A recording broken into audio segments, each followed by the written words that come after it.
É o que nós precisamos viver enquanto aqui estamos. Como então viveremos? Viveremos a partir da fé. Viveremos firmes em Cristo Jesus, o nosso Senhor. É a única maneira de se viver de verdade. E é disso que a gente tem conversado aqui. Deixa eu só pegar aqui.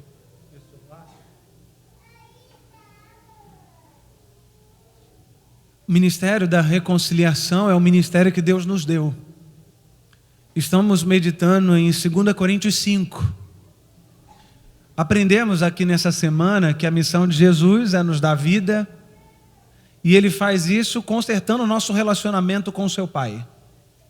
A missão de Jesus não é necessariamente me tirar de um lugar para o outro, mas consertar essa comunhão, consertar essa ruptura que aconteceu no Éden. Consertando a ruptura, temos vida de verdade, vida plena, vida completa.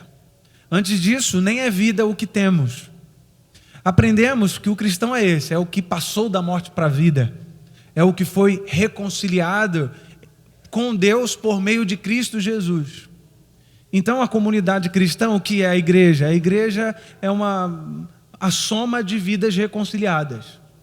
A igreja é um grupo de pessoas que foram reconciliadas por meio de Cristo, foram reconciliadas com Deus, e naturalmente elas passam a se reconciliar umas com as outras também.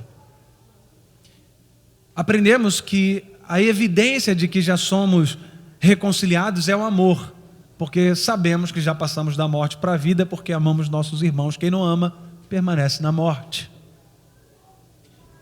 Aprendemos também que uma comunidade viva, uma comunidade reconciliadora, é uma comunidade inclusiva, abrangente, onde não há franzir de testa para pecadores, mas onde todos são bem-vindos, porque a igreja é uma extensão da mesa de Jesus.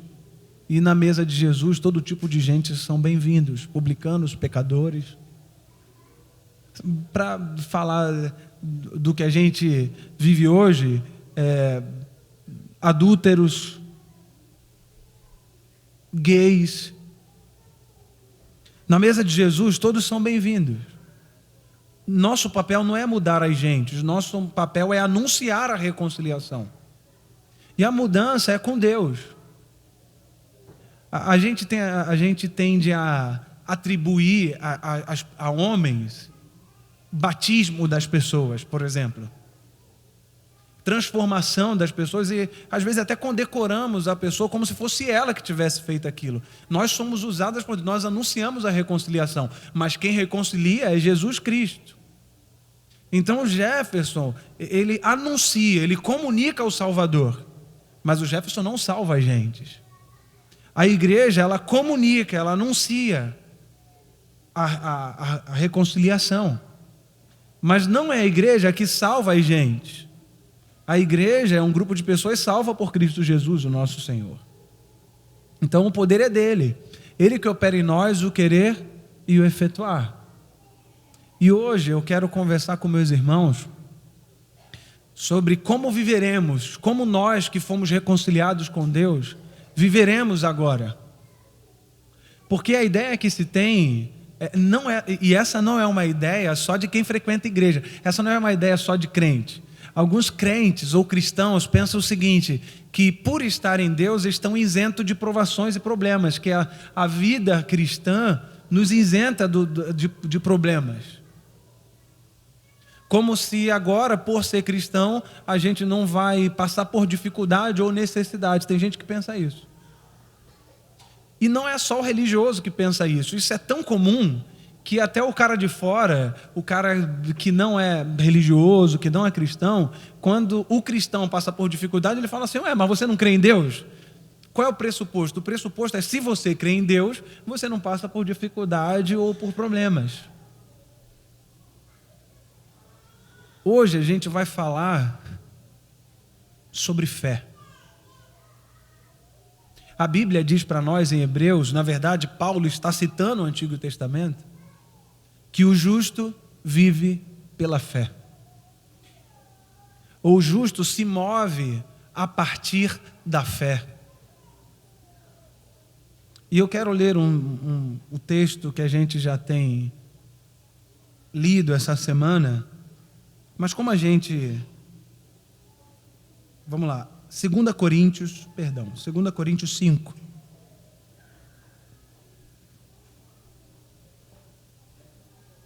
Versículo 7 vai ser o primeiro versículo que a gente vai ler agora.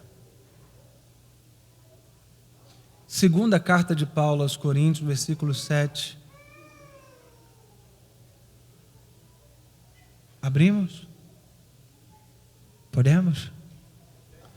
Eu não falei nenhuma vez com os amigos que nos acompanham, né? Tanto agora ao vivo, quanto os que vão acompanhar na gravação. Que bom tê-los aqui. Espero que essas transmissões estejam abençoando a sua vida também. Seja bem-vindo, fique à vontade, sinta-se parte dessa comunidade.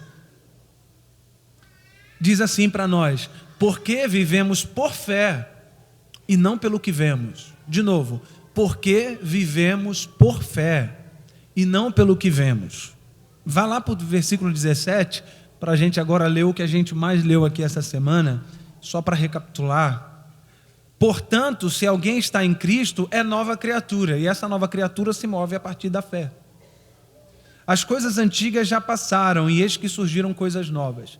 Tudo isso provém de Deus, que nos reconciliou consigo mesmo por meio de Cristo e nos deu o ministério da reconciliação. Ou seja, que Deus em Cristo estava reconciliando consigo o mundo, não levando em conta os pecados dos homens, e nos confiou a mensagem da reconciliação. Portanto, somos embaixadores de Cristo, como se Deus estivesse fazendo o seu apelo por nosso intermédio. Veja, Deus faz um apelo, e faz esse apelo por meio de quem? Por meio da gente. E o que diz esse apelo? Por amor a Cristo suplicamos, reconciliem-se com Deus. Fecha seus olhos mais uma vez, se for do seu costume, para a gente fazer uma prece pelo que nós vamos estudar nesta manhã. Obrigado, Senhor, pelo que o Senhor já nos deu até aqui. Ai, Senhor, só o fato de poder falar contigo, Senhor, isso já é um privilégio, porque isso só é possível porque um dia o Senhor enviou o seu Filho e consertou esse relacionamento.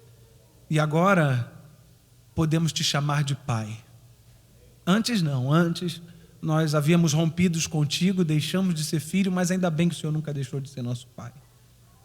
E enviou o seu único Filho, nos adotou novamente na família divina. E agora somos cidadãos do reino de Deus. Muito obrigado, Senhor, por isso. Muito obrigado por nos reconciliar. Nos reconcilie também uns com os outros. E nos ajude a nos mover a partir do ministério que o Senhor nos deu, que é o ministério da reconciliação. Hoje nós vamos conversar sobre fé de verdade, fé legítima. Nos ajude, Senhor, dá-nos entendimento, abra a nossa mente, o nosso coração, para que nessa manhã possamos tirar da Tua palavra só o que ela tem para dar, sem atribuí-la nada humano, porque a Tua palavra é que muda a nossa vida. Então pedimos a ajuda do Teu Espírito Santo, a fim de nos inspirar, traduzir, para que possamos sair daqui com perseverança, esperança e paz. É o que nós pedimos nessa manhã, reconhecendo que nós não somos nada sem Ti, não podemos fazer e nem ser nada sem Ti. E fazemos isso no nome poderoso de Cristo Jesus, o nosso Senhor e Salvador. Amém. Porque vivemos por fé e não pelo que vemos. Quem é que vive por fé? É o reconciliado. É aquele que passou da morte para a vida, ou aquele, você pode chamar de justo, ou você pode chamar de vivo, ou você pode chamar de discípulo de Jesus. O discípulo de Jesus, ele se move a partir da fé. Mas é bem verdade que nessa nossa caminhada, muitos apresentaram a fé de forma equivocada, nos dando falsas esperanças. A visão que a gente tem de Deus determina a expectativa que a gente vai ter de Deus também. Se nós temos a visão de um Deus contábil, que se relaciona com as pessoas a partir de contabilidade, naturalmente a gente vai se relacionar com Deus assim, fazendo contas, medindo o nosso desempenho em vez de medir o desempenho de Deus. Porque nós somos salvos pela graça, mediante a fé, isso não vem de nós, é dom de Deus. Então, a forma com que percebemos Deus determina a expectativa que a gente vai ter dele, e não só isso, determina os nossos relacionamentos, determina toda a nossa vida. Então, se pensamos que Deus abençoa quem é legal, isso já não é mais bênção, a gente deveria mudar o termo. Isso seria salário. Então, quando, vamos dizer, né, você presta um serviço para mim, e eu digo assim, toma aqui esse dinheiro, vou te abençoar. Ou então, faça isso para mim que eu vou te abençoar. Não, não vou te abençoar, vou te assalariar, vou te recompensar. Bênção é algo que é dado sem mérito. Então, Deus, ele é um abençoador. Todos nós somos abençoados. E ele não abençoa só um tipo de gente, ele faz nascer o sol sobre todos. Quando ele diz para a gente ser generoso ou amar o inimigo, o próprio Cristo usa isso, né? Você tem que amar o seu inimigo, porque Deus faz nascer o sol sobre todos e a chuva também. Porque Deus é um Deus de misericórdia. Mas se a gente tem uma visão equivocada de Deus, teremos expectativas equivocadas também. Isso vai gerar medo em nós e também no outro. Culpa. Uma vez eu estava numa igreja lá em Curitiba e estava fazendo uma semana de oração, o irmão escreveu uma carta assim para mim. Jefferson, eu não aceito isso que eu estou vivendo hoje. E ele botou assim, não aceito essas tragédias que estou experimentando porque eu sou dizimista fiel. Porque eu sou ofertante. Eu fiz um pacto com Deus, então eu não dou só dízimo e oferta, eu tenho um pacto com Deus, eu vou na igreja todos os dias, desde pequenininho, então agora não admito Deus permitir que eu passe por tragédia. Esse é o espírito do irmão mais velho da parábola do filho pródigo. Ele obedece se sacrifica a fim de receber algo em troca, e quando não recebe aquilo que ele tinha, que ele esperava, ele quer colocar Deus na parede. Eu não vou participar dessa festa porque o Senhor nunca matou nem um cabritinho para mim, e eu sempre obedeci suas ordens. Relacionamento contábil. E aí nos ensina uma fé que é baseada nesse tipo de relacionamento, com barganha. Nos fazem um monte de promessas que eu fico preocupado. Por exemplo, prometem assim, vem para a igreja que vai dar tudo certo. Porque nós somos cabeça e não cauda, e Deus, ele abençoa, tira da cauda para dar para os cabeças, e nós é que somos cabeça. Vem para a igreja que você não vai passar por tragédia, que você vai ser bem sucedido. E aí, outros, né? Eu digo, até se eu quisesse ser um religioso rico, eu conseguiria. Porque já conheço já os caminhos. O Jefferson está aqui? O Jefinho? Cadê o Jefferson? Está aqui? Tá não, eu mesmo faço aqui então. Eu digo assim, se eu quisesse ser um pregador rico, eu já conheço os mecanismos. Ele está ali, ó. Eu já conheço os mecanismos, ó. Tom de voz correto. Misturar a palavra de Deus com autoajuda. Receita do sucesso. Com tom de voz correto, misturando a palavra de Deus com autoajuda, eu consigo até a chave do seu carro, irmão. Não consigo, não? A igreja estaria sempre lotada. Jefferson, faz um fundo aí, um fundo musical, por favor. Bem daqueles, assim. Ok, olha bem, vou tentar fazer. Tem que incorporar, peraí. Vou usar um texto bíblico e vou amarrar com autoajuda. Porque o pequeno Davi venceu o gigante Golias. Verdade, agora eu vou amarrar com autoajuda. Você também vai derrubar os seus gigantes. Ó. Tu fica arrepiado igual o gato, irmão, nessa vibe aí. Fica, não? E continua, quer ver, ó. Na frente do povo de Israel, o mar vermelho, atrás do faraó. E eles começaram a reclamar, dizendo, era melhor a gente ter morrido no Egito. Foi um pico proposital esse. Mas Deus diz a Moisés, diga ao povo que marche. Agora, então eles atravessaram em terra seca.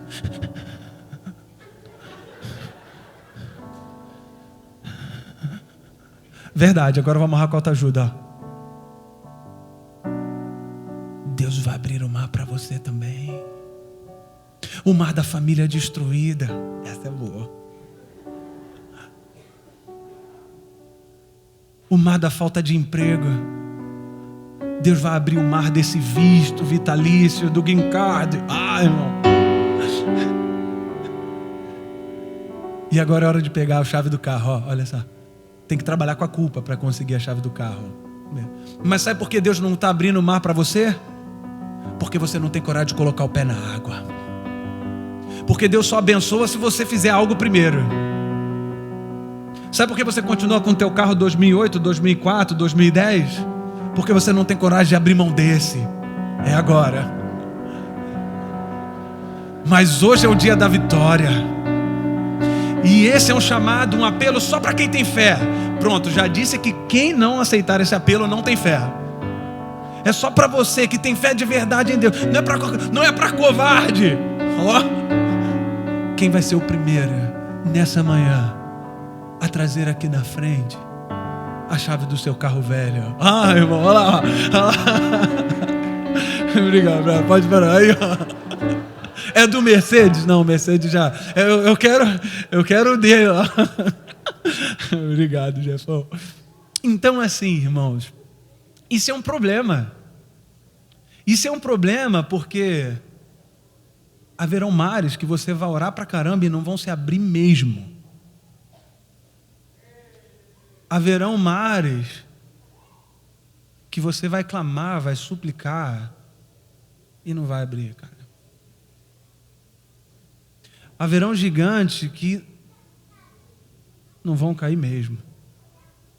E a gente vai orar, vai fazer jejum. A oração não muda Deus, a oração muda a gente. Existe um outro lado que quer atribuir a Deus as tragédias também. Acontece uma tragédia, foi da vontade de Deus. Claro que não, irmãos.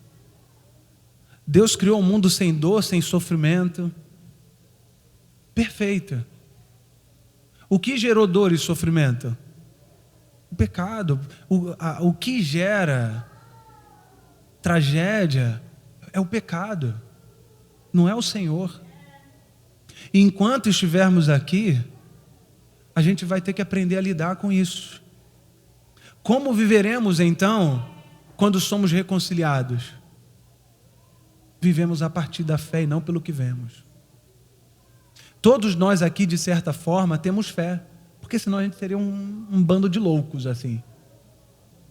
Porque pensa comigo, você vive a sua vida a partir de um judeu que nasceu de uma virgem. Poxa, a gente não se move a partir da lógica humana, não dizendo que a fé é contrária à lógica. A fé, a gente pensa que a fé está para além da lógica.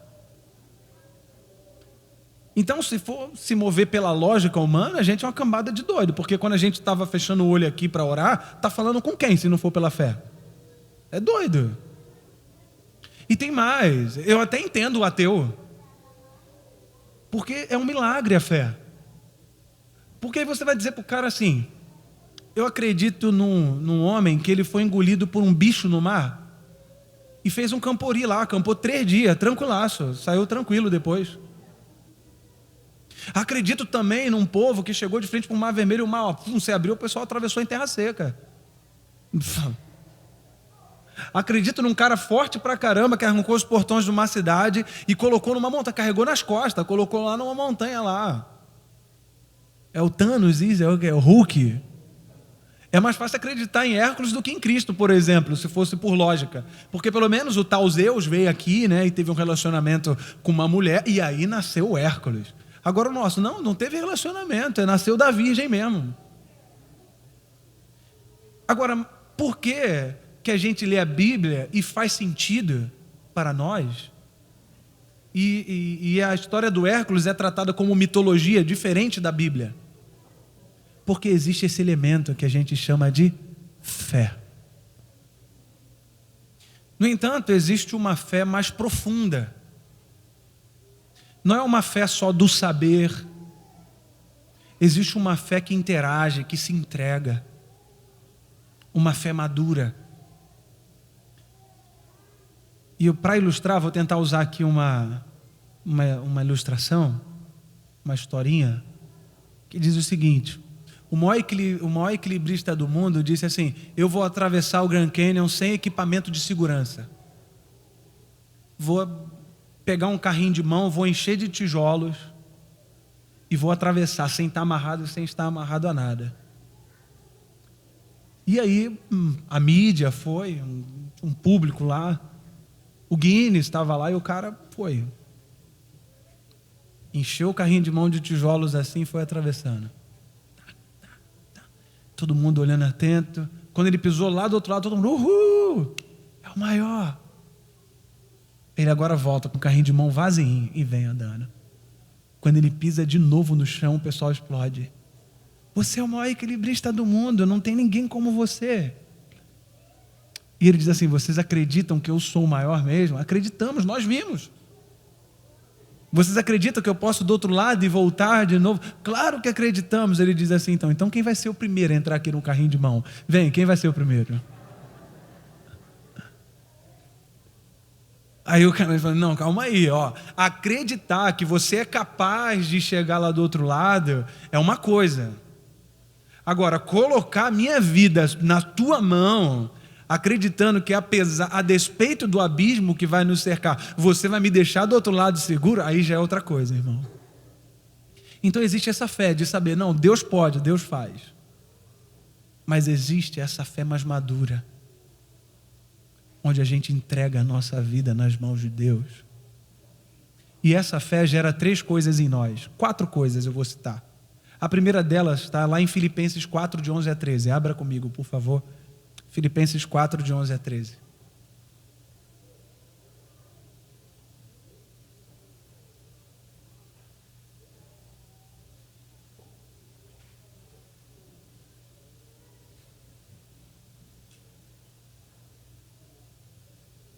Vê se não... agora tem ali para mim o texto também. Bom que não preciso nem pegar aqui o celular. Diz assim para a gente: não estou dizendo isso porque esteja necessitado, porque eu aprendi a adaptar-me a toda e qualquer circunstância. Sei o que é passar necessidade, sei o que é ter fartura. Aprendi o segredo de viver contente em toda e qualquer situação. Seja bem alimentado, seja com fome, tendo muito ou passando necessidade, tudo posso naquele que me fortalece. A gente tem a mania de pegar textos assim e transformar em mantra, né? E a gente separa o texto do contexto. Tudo posso naquele que me fortalece. Mas o que o Paulo está dizendo para nós? Ele está dizendo que ele aprendeu um segredo. Que segredo é esse? Aprendeu o segredo de viver contente em toda e qualquer situação. Seja bem alimentado, seja com fome, tendo muito ou passando necessidade. Ele diz: tudo posso naquele que me fortalece. Esse tudo posso naquele que me fortalece, o que Paulo está dizendo para nós é: naquele que me fortalece eu posso passar fome, eu ser farto, mas não vou perder minha integridade, porque eu aprendi a contentar-me. A verdadeira fé gera em nós contentamento, irmãos. Contentamento. Exemplo de contentamento do profeta Abacuque, você já conhece, Abacuque 3, eu acho que é versículo 17. O profeta Abacuque, no meio da fome, o cara diz o seguinte: ainda que a figueira não floresça, ainda que não haja fruto na vide. Quem prega essa coisa de que o cristão não sofre, não guarda esse texto. Ainda que não haja fruto na vide, ainda que falte gados nos campos, ainda que o fruto da oliveira minta, vamos traduzir para os nossos dias? Ainda que não tenha mais carro, carga eclesiástico, CD, DVD, Novo Tempo, IASD, eu me alegro e exulto no Deus da minha salvação. Me alegro e exulto no Deus da minha salvação. Onde está a nossa alegria? A alegria do cristão tem a ver com Deus, tem a ver com esse relacionamento. Porque se a nossa alegria for depender de circunstância, ela vai ser algo oscilante. Meu dinheiro, meu bolso está cheio, estou alegre. Não está, e infelizmente eu sou esse cara. E muitas vezes me percebo como alguém com pouca confiança. Quando eu escrevi a música em si, não foi dizendo que eu sou aquele cara. De que... Até no refrão, quando eu compus assim... e se o mar não abre, Faraó me alcançar, eu não vou desistir, não vou duvidar. Eu pensei assim, até parece que eu sou isso aí. E depois eu escrevi a realidade. Lá no final você vai ver assim: vem me ajudar a confiar, eu não consigo, Senhor, prometo e minto. Não aguento mais confiar em mim. Então essa música ela não fala da fé que eu tenho, mas fala da fé que eu almejo ter. Da fé que eu tenho como expectativa experimentar. E digo isso porque eu sei que eu não me basto e sei que não sou eu que gero essa fé. É uma lição importante se aprender. A gente não gera fé. Fé é dom de Deus. É Ele que opera em nós. Então é difícil quando estar alegre, não é essa alegria de... Não, é uma alegria de contentamento, não é? Uhul, meu pai morreu. Claro que não. É de não perder a integridade. E aí eu vou falar sobre a segunda coisa que a verdadeira fé gera em nós. Provérbios 10, 25. Abra comigo, por favor, Provérbios 10, 25.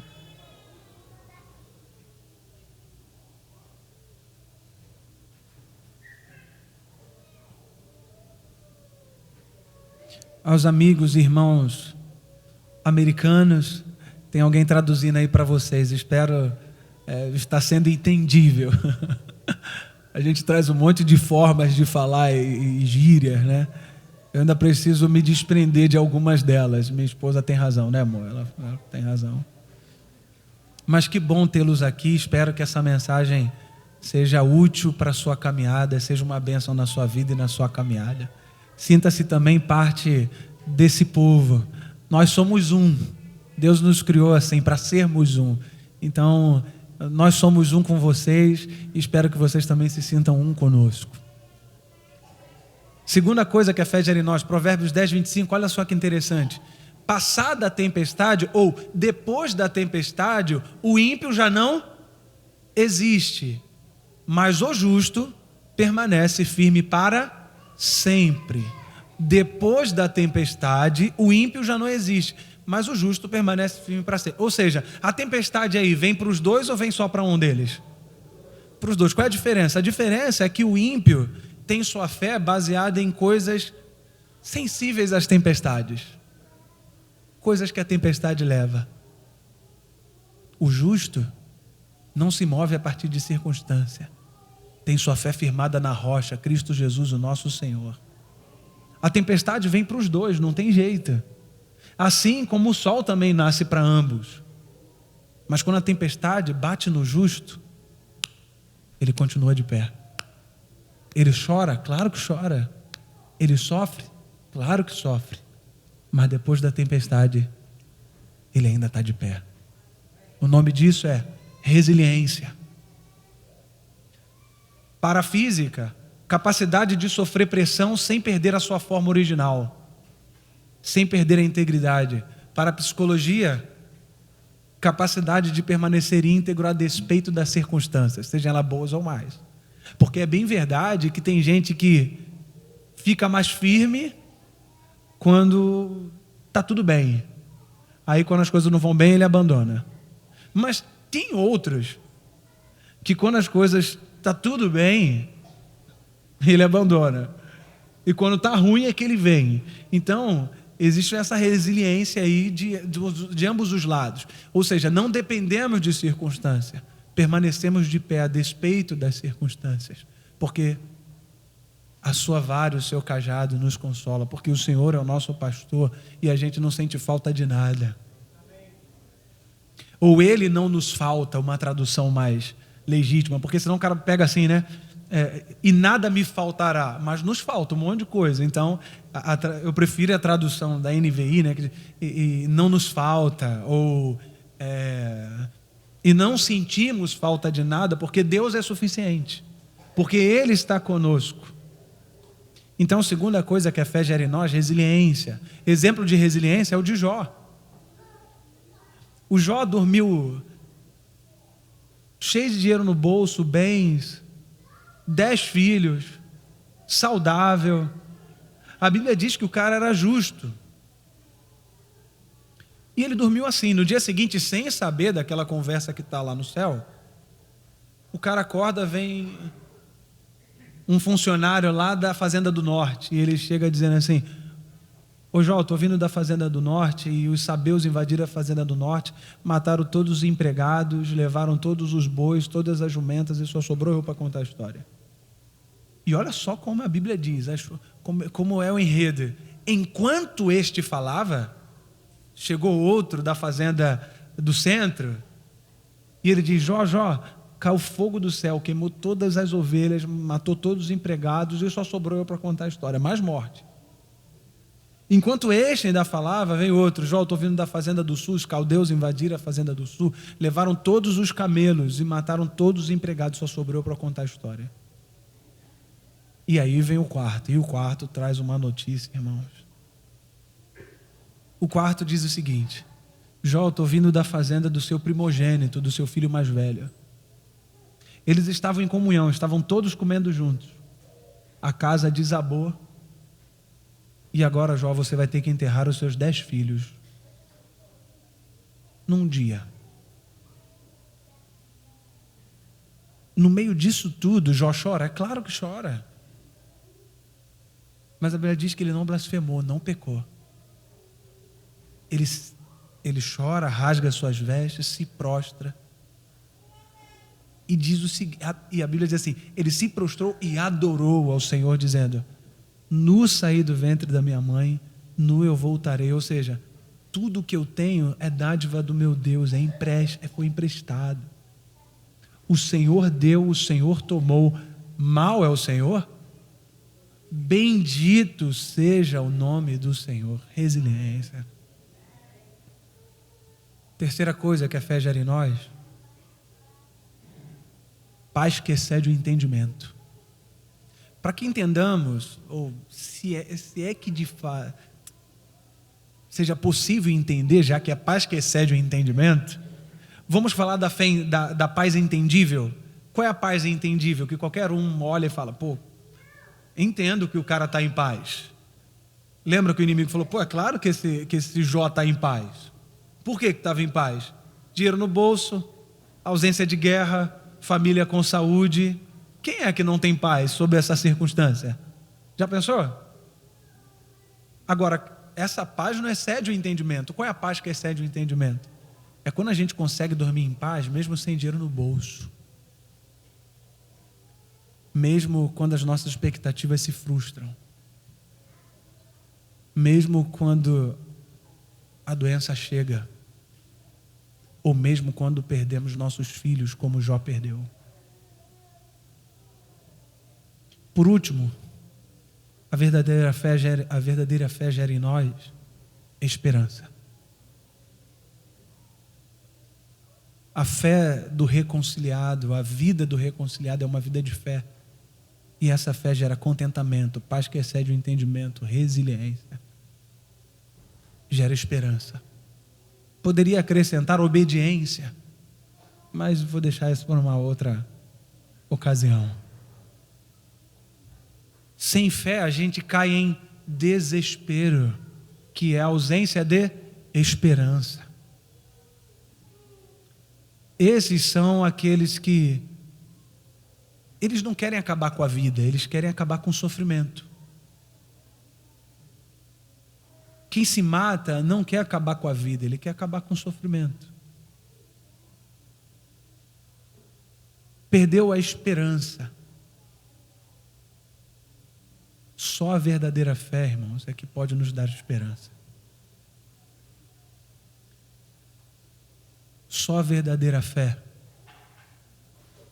é que nos torna homens e mulheres capazes de lidar com as ausências, com a dor e com o sofrimento. Senão, a gente cai em desespero. Só a verdadeira fé que pode fazer aquela irmã delegada, policial, só que agora esqueci o nome, do cabelo bonito, é a irmã Helena. Só a verdadeira fé é capaz de mantê-la de pé depois de perder 2 filhos.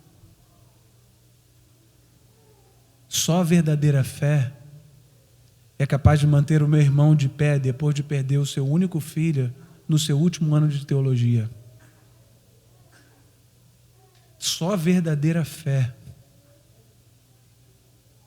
que nos ensina a lidar com as ausências, com as doenças. Só a verdadeira fé é capaz de fazer com que uma pessoa sabe que resta pouco tempo para ela permanecer sorrindo, porque essa fé gerou nela esperança. Eu não posso, irmãos, prometer para vocês, isso talvez economicamente seria bom para mim ficar misturando a palavra de Deus com a autoajuda e ficar fazendo para você promessas que Deus nunca fez. E chegar para você e dizer, sua doença vai curar. Eu posso dizer, a gente deseja que a sua doença cure. Mas eu não posso de maneira nenhuma te dar esse tipo de garantia, porque não é uma garantia dada por Deus enquanto aqui estamos. E qualquer um que promete que só porque você frequenta a igreja, só porque você é reconciliado, só porque você passou da morte para a vida, só porque você tem vida em Cristo Jesus, agora você está isento de provação, ou esse cara ele é bandido, porque faz isso de forma intencional, ou ele é ingênuo, ele pensa assim, ele aprendeu assim e pensa que funciona assim. E eu penso que na maioria das vezes é o primeiro caso. Manipulação de pessoas a fim de ganhar dinheiro. E o cara fica rico, e a igreja não. As pessoas não. Então eu não posso de maneira nenhuma prometer para vocês que não haverá morte, que não haverá pranto, que as nossas expectativas todas serão cumpridas. Não posso prometer para você que não haverá vale de sombra e da morte. Não posso prometer para você que não haverão tempestades. O que eu posso garantir, irmãos, com base na palavra de Deus, é que quando a dor, a morte, a tempestade chegar, Deus vai estar lá. Porque Ele diz, não temas. Se Ele diz não temas, Ele está deixando claro que haverão situações que vão tentar nos colocar o quê? Medo. Mas Ele diz, não temas.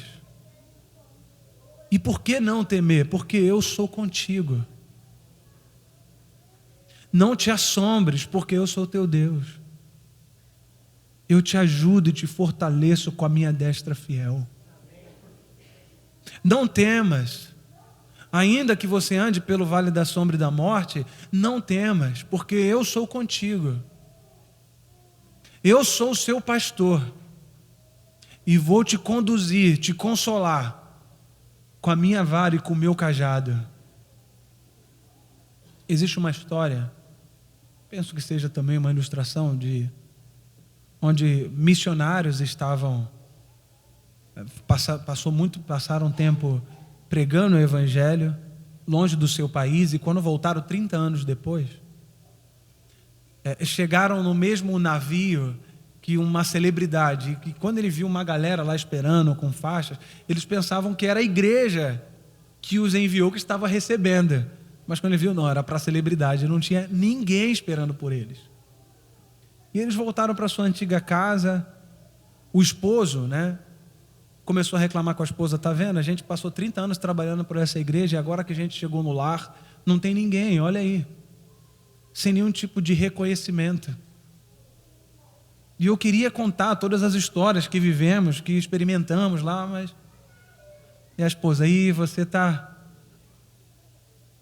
não está pensando direito. Faz o seguinte, dá uma volta, fala com seu Deus, e aí você volta.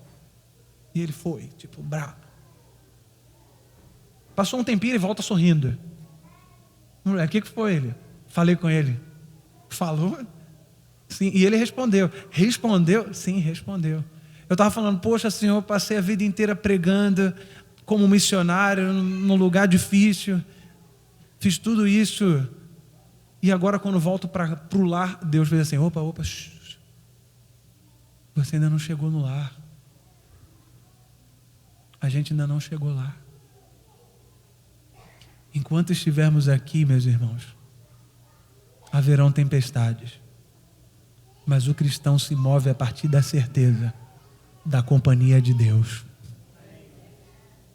porque vivemos por fé e não pelo que vemos.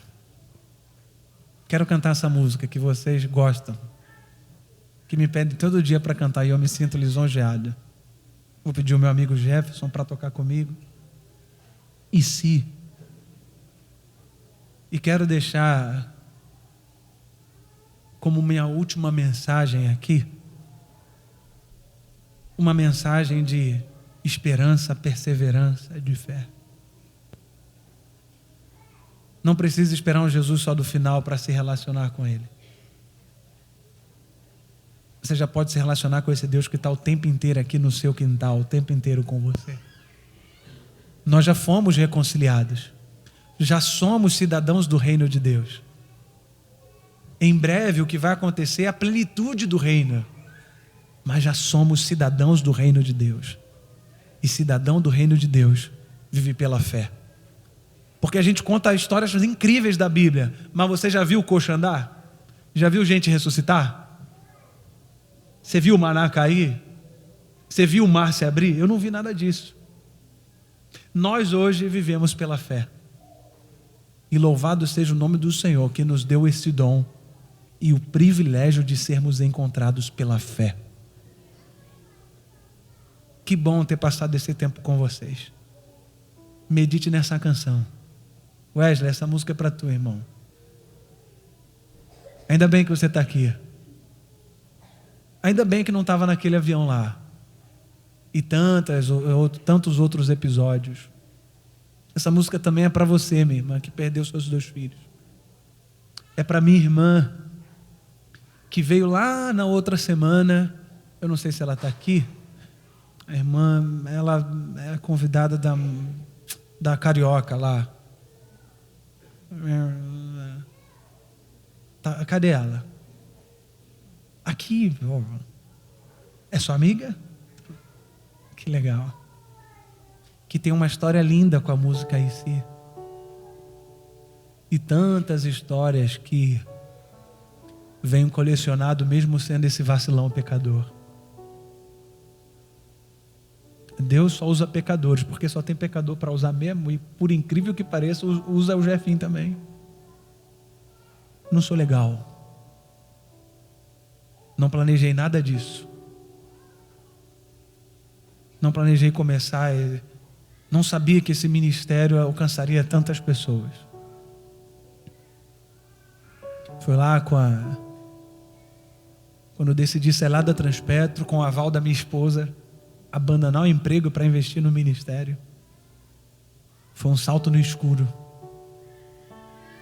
Ou um salto na luz, mas era tão iluminado que eu não conseguia enxergar. Né? Era tão clarão que não consegue nem enxergar. Foi um salto na luz quando eu saí do grupo Mega Boys e me tornei cristão também. Foi um salto quando eu saí lá do Rio de Janeiro para trabalhar numa igrejinha lá no Espaço Novo Tempo, lá do Espírito Santo. E fui morar no Espírito Santo pensando assim, vou morar aqui até Jesus voltar. E aí Deus vem com essas ideias e acreditou em mim mais do que eu mesmo acreditava. E me chamou para ser pastor. E aí saí lá do Espírito Santo, esse ano, dando um salto num clarão danado. Não está sendo fácil, mas está sendo bom. Os desertos fazem parte da caminhada e nos ensinam. A gente não pode excluir os desertos. Os desertos são didáticos. Não que Deus tenha gerado os desertos, mas Ele usa o deserto como didática para nós. E a gente olha assim, poxa, ainda bem que passei por aquele deserto, cara. Aprendi muito com aqueles desertos. E a gente aprendeu. Então louvado seja o nome do Senhor, irmãos. Que o Senhor nos dê fé. Não peço para Deus nos poupar de desertos. Essa não é minha oração hoje. Minha oração é que Deus nos torne homens e mulheres capazes de suportar todo tipo de deserto. Então, se você sabe cantar essa música, pode cantar comigo. Tem alguém aqui hoje que estava pensando em desistir? Desistir do casamento, desistir da vida, desistir da América. E quer vir aqui porque acredita no poder da oração, e a gente vai orar como igreja, e quer vir aqui na frente, nessa manhã, para dizer: Senhor, por favor, aumenta a minha fé, Senhor, ou me devolva aquela fé que eu tinha, e não permita que isso seja tirado de mim, não permita que o inimigo tire isso de mim, me ajude a voltar a confiar. Se você é essa pessoa, irmão, e crê no poder da oração, ao ouvir essa canção, vem aqui na frente para a gente orar junto e terminar assim. Nós, como igreja, queremos orar por você. Se você precisa ter a fé reavivada, vem aqui na frente, a gente vai orar junto no ato simbólico, mas é um ato também de fé. Medite, cante.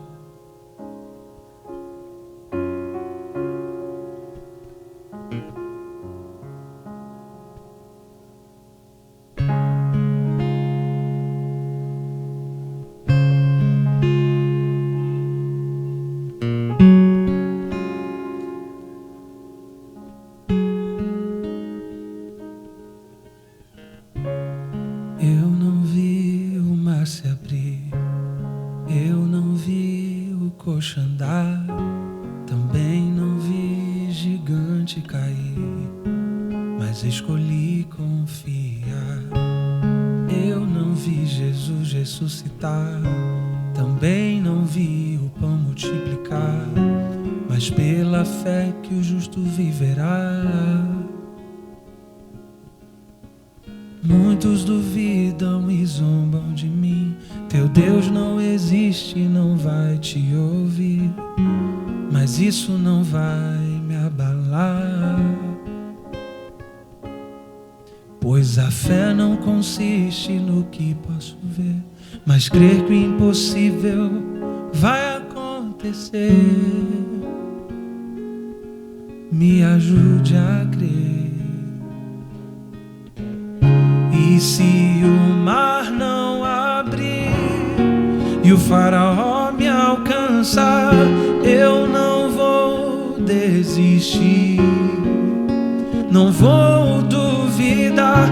E se o gigante não cair, se a fornalha me queimar, mesmo que eu morra aqui, sei que amanhã vou acordar.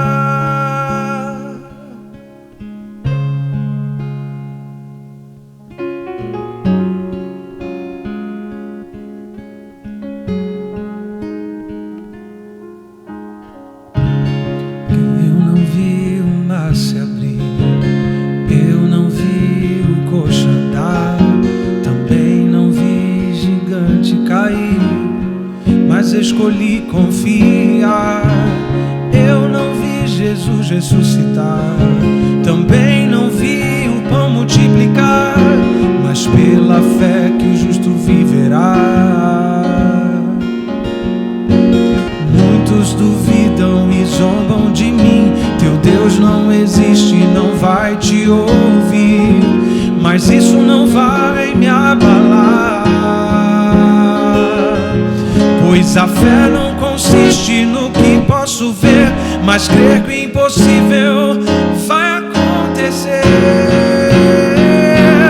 Bem-aventurado quem crê sem ver.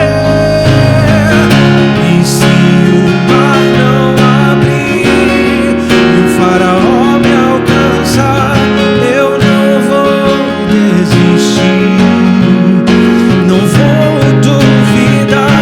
E se o gigante não cair, se a fornalha me queimar, mesmo que eu morra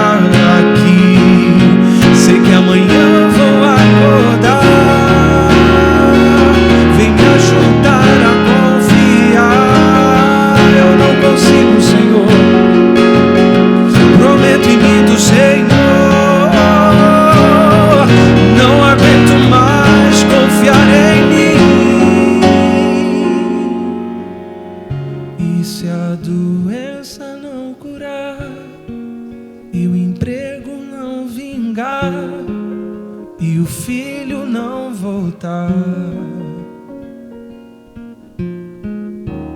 mesmo se meu barco naufragar,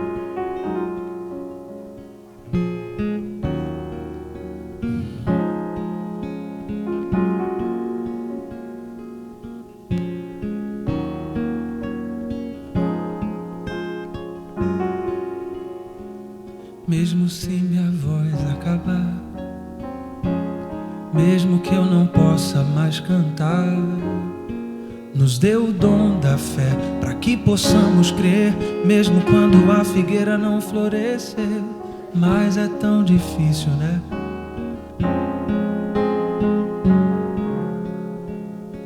É tão difícil quando as nossas expectativas se frustram.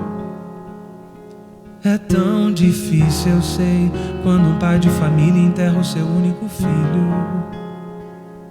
Ah, é tão difícil quando a pessoa com quem casamos vai embora. Ah, como é difícil uma mãe criar seus filhos tão sozinha. Mas não é impossível, porque o Senhor está comigo e contigo o tempo todo. Não é impossível, porque Ele estende a mão para nos levantar agora. Mesmo se o visto acabar,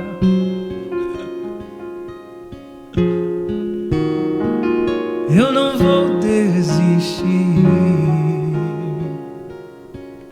Tem alguém aí que quer vir aqui na frente, que crê no poder da oração e quer ter nessa manhã a fé renovada, quer ser avivada, talvez voltar ao primeiro amor, sair do campo da crítica e começar a experienciar a comunhão, a beleza da comunhão, de estar numa comunidade.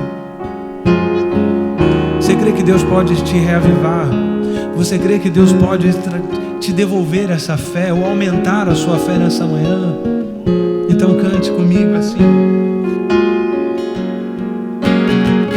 E se o mar não abrir e o faraó me alcançar, eu não vou desistir, não vou me duvidar. E se o gigante não cair, se afundar mesmo, sei que amanhã vamos mesmo. Papai vai me acordar.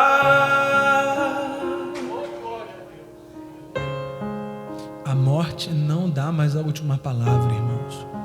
Ela foi vencida.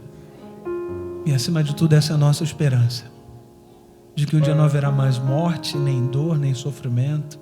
Os médicos vão perder o emprego. Vai ser todo mundo jovenzito, já pensou? E quando passar 1 milhão de anos, vai estar na infância ainda da eternidade. Quando passar, sei lá, 1 bilhão de anos, vai estar na infância ainda da eternidade. Porque não haverá mais fim. E acima de tudo, estaremos finalmente, não vamos mais orar de olhos fechados, irmãos, mas ser olhando para o nosso Salvador. Obrigado, Senhor. Muito obrigado por esse mês, por essa semana. Obrigado pela vida.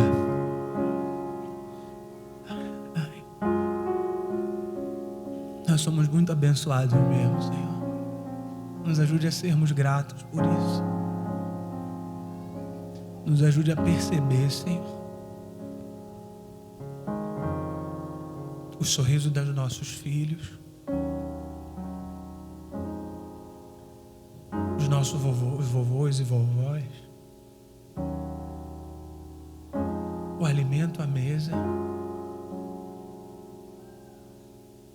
E ainda tem os luxos que o Senhor nos dá. A gente vai na Disney, a gente vai no SeaWorld, a gente come bem. Obrigado, Senhor. Obrigado. Nos ajude a reconhecer que tudo isso vem da Tua mão para que possamos compartilhar também. Tudo que chega à nossa mão é fruto da comunhão. O pão é a comunhão. Foi necessário a comunhão da chuva, do sol, do vento, mas também daqueles que colheram, que plantaram, do padeiro. Obrigado, Senhor. Nos ajude a reconhecer que todas as profissões são sagradas. Nos ajude, Senhor, a reconhecer que tudo é nosso. O Pai é nosso. Aqui na frente, Senhor, me coloco junto com meus irmãos, reconhecendo que a gente precisa de uma fé mais profunda, daquela fé que faz com que nós nos joguemos no seu carrinho de mão, sabendo que a despeito do abismo que nos cerca, o Senhor vai deixar a gente do outro lado seguros. Nos dê fé, Senhor, capaz de suportar desertos, tempestades, capaz de suportar as ausências. Que saudade, Senhor, nós temos. Ah, Senhor, das nossas gentes que já se foram, meu vô. Nós que aqui estamos, nos ajude a permanecermos firmes, Senhor, para que naquele grande dia a nossa bandeira esteja clara, para que naquele grande dia sejamos reconhecidos e que possamos reconhecer, dizendo: esse é o Senhor que a gente estava aguardando e esperando. Ajude aqui cada pai de família a ser um homem de fé, cada mãe ser uma mãe de fé que edifica o lar. Ah, Senhor, nem preciso dizer seja com a minha família, porque a gente sabe que o Senhor é. O que a gente pede é que o Senhor nos ajude a ser também contigo como o Senhor é conosco, porque a tua companhia já é certeza, é garantida. Nos ajude a voltarmos para o Senhor. Se tem alguém que estava pensando em desistir da sua vida, Senhor, dessa vida sagrada, que ele possa voltar, Senhor, dar meia volta e recomeçar. Muito obrigado pela experiência que tive aqui. Muito obrigado por cada vida dessa comunidade. Obrigado pelos meus irmãos americanos que aqui também estão. Que a vida deles possa abençoar muitas outras vidas. E que essa seja uma comunidade onde todos são bem-vindos, Senhor. Que a nossa testa nunca esteja franzida para pessoas diferentes. E que a nossa casa seja uma extensão da tua casa. Que a nossa mesa seja uma extensão da tua mesa. Nossas mãos, uma extensão das suas mãos. Nossos ombros, extensão dos seus ombros. E nosso pão, uma extensão do seu pão, Senhor. Pedimos isso crendo no poder da oração, Senhor. É pela fé que a gente pede. Não orando de forma automática, mas oramos por fé, crendo mesmo que o Senhor nos ouve, nos quer, nos deseja. E fazemos isso no nome poderoso do nosso Senhor. Com muito orgulho, dizemos o nome de Jesus, nome poderoso. Amém, Senhor. Amém. Amém.